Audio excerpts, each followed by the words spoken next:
Alappuzha hybrid കഞ്ചാവ് കേസിൽ പിടിയിലായ സുൽത്താൻ അന്താരാഷ്ട്ര ലഹരി മാഫിയ സംഘത്തിലെ പ്രധാന കണ്ണിയെന്ന് എക്സൈസ്. രാസലഹരി ഇന്ത്യയിലേക്ക് എത്തിക്കുന്നതിലും സ്വർണ്ണക്കടത്തിലും പ്രധാനിയെന്നും എക്സൈസ് വ്യക്തമാക്കി. തമിഴ്നാട്ടിൽ നിന്ന് പിടിയിലായ സുൽത്താനെ ആലപ്പുഴയിൽ എത്തിച്ചു. 2.5 കോടിയോളം വിലമതിക്കുന്ന ഹൈബ്രിഡ് കഞ്ചാവുമായാണ് തസ്ലീമ സുൽത്താനയും കൂട്ടാളി ഫിറോസും എക്സൈസ് സംഘത്തിന്റെ പിടിയിലാകുന്നത്.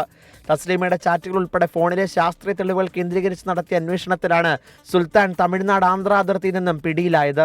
തസ്ലീമയുടെ അറസ്റ്റിന് പിന്നാലെ കൊടും കുറ്റവാളികൾ താമസിക്കുന്ന മേഖലയിലായിരുന്നു സുൽത്താൻ ഒളിവിൽ കഴിഞ്ഞത്. സുൽത്താൻ സ്വർണ്ണക്കടത്തിലെ പ്രധാന കണ്ണിയെന്നും എക്സൈസ് വ്യക്തമാക്കി. 3-ാം പ്രതിയായ സുൽത്താൻ അറസ്റ്റ് ചെയ്തിരിക്കുകയാണ്. അന്ന് നമ്മൾ അറസ്റ്റ് ചെയ്ത 1-ാം പ്രതിയുടെ ഹസ്ബൻഡാണ്. 2 ദിവസം മുമ്പ് ഞങ്ങൾക്കൊരു രഹസ്യവിവരം കിട്ടിയതിൻ്റെ അടിസ്ഥാനത്തിൽ ചെന്നൈയിൽ പോയിട്ട് അവിടുത്തെ വളരെ കുപ്രസിദ്ധമായ ഒരു സ്ഥലത്ത് നിന്നാണ് ഇയാളെ നമുക്ക് പിടിക്കാൻ കഴിഞ്ഞിട്ടുള്ളത്. നിരോധിത ലഹരി ഉൽപ്പന്നങ്ങൾ വിദേശ രാജ്യങ്ങളായ സിംഗപ്പൂർ, തായ്ലാന്റ്, മലേഷ്യ, ബാങ്കോക്ക് എന്നിവിടങ്ങളിൽ നിന്നാണ് ഇന്ത്യയിലേക്ക് എത്തിച്ചത്. മലേഷ്യ യാത്രയ്ക്ക് ശേഷം സുൽത്താൻ ഉപയോഗിച്ചത് പുതിയ പാസ്പോർട്ട്. ഇലക്ട്രോണിക് സ്ഥാപനത്തിലേക്ക് സാധനങ്ങൾ വാങ്ങാനെന്ന പേരിലാണ് വിദേശയാത്ര നടത്തിയതെന്നും എക്സൈസ് കണ്ടെത്തി. മലേഷ്യയിൽ നിന്ന് 6.5 കിലോ ഹൈബ്രിഡ് കഞ്ചാവാണ് എത്തിച്ചത്. ആലപ്പുഴയിൽ നിന്ന് തസ്ലീമയെ പിടികൂടുമ്പോൾ 3 കിലോ കഞ്ചാവ് മാത്രമാണ് ഉണ്ടായത്. ബാക്കി 3.5 കിലോ കഞ്ചാവ് ആർക്ക് കൈമാറിയെന്നുള്ളതിൽ അന്വേഷണവും പുരോഗമിക്കുന്നു. തസ്ലീമയ്ക്കാണ് സിനിമാ മേഖലയുമായി ബന്ധമുള്ളതെന്നാണ് പ്രാഥമിക കണ്ടെത്തൽ.